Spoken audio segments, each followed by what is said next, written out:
We all carry an inner compass, one that knows the true direction of our happiness and peace. But in the landscape of love and relationships, it's surprisingly easy to lose our way, to quiet that inner voice with hope or fear or simple habit. What if you had a way to clear the fog, not with a dramatic ultimatum, but with quiet, penetrating questions that help you see what's really there?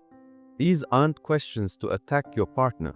They are questions to honor yourself. They are a lens for clarity, not a hammer for blame.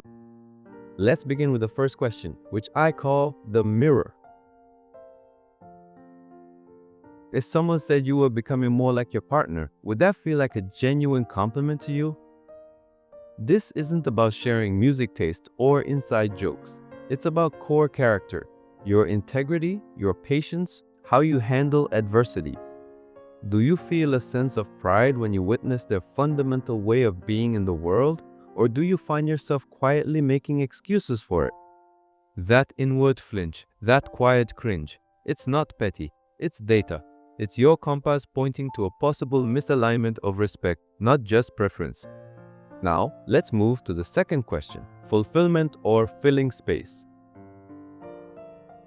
Does this relationship feel like a vibrant addition to your already whole life? Or is its primary benefit simply that you are no longer alone?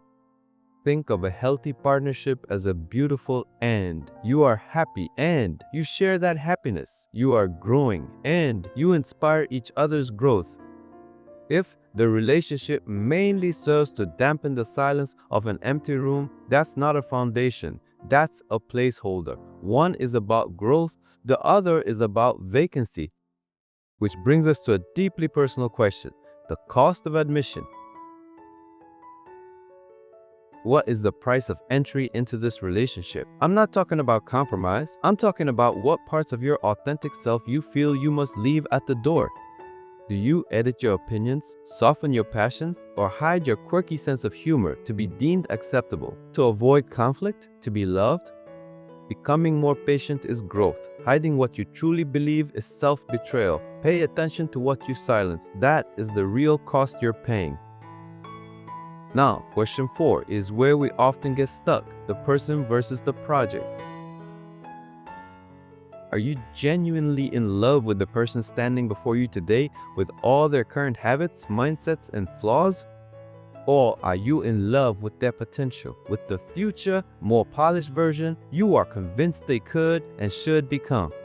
Loving a blueprint is not loving a person. It's a recipe for resentment, for them who feels perpetually inadequate, and for you who feels perpetually disappointed. Here is the ultimate litmus test for this. If they never change from who they are at this very moment, could you find deep and lasting happiness? Be brutally gentle with yourself as you answer. If the answer is no, you are not in a relationship with a person. You are managing a project. Finally, we arrive at the 5th question, which cuts through all your own excuses, the legacy test. Imagine a child you love more than anything, your own, a niece, a nephew, a younger sibling. They come to you for advice. They tell you they are dating someone, and this person treats them with the exact same patterns, the same level of respect and patience as your partner treats you. Not someone with similar potential, someone with the same current behavior. Do you feel your heart swell with protective fear or with genuine warm assurance? That instant, visceral reaction, the one before you can rationalize or explain, is your inner wisdom speaking. It tells you what you're willing to accept for yourself versus what you know is truly acceptable.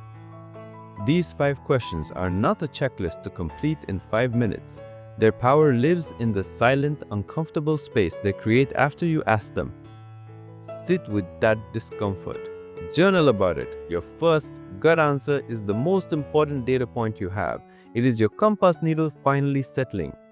One uneasy answer might point to a need for a brave, honest conversation. Several clear no's might be your soul's way of asking for a profound audit of your happiness. This process is not about finding faults in another. It is the deepest form of self-respect. It is about honoring your own truth.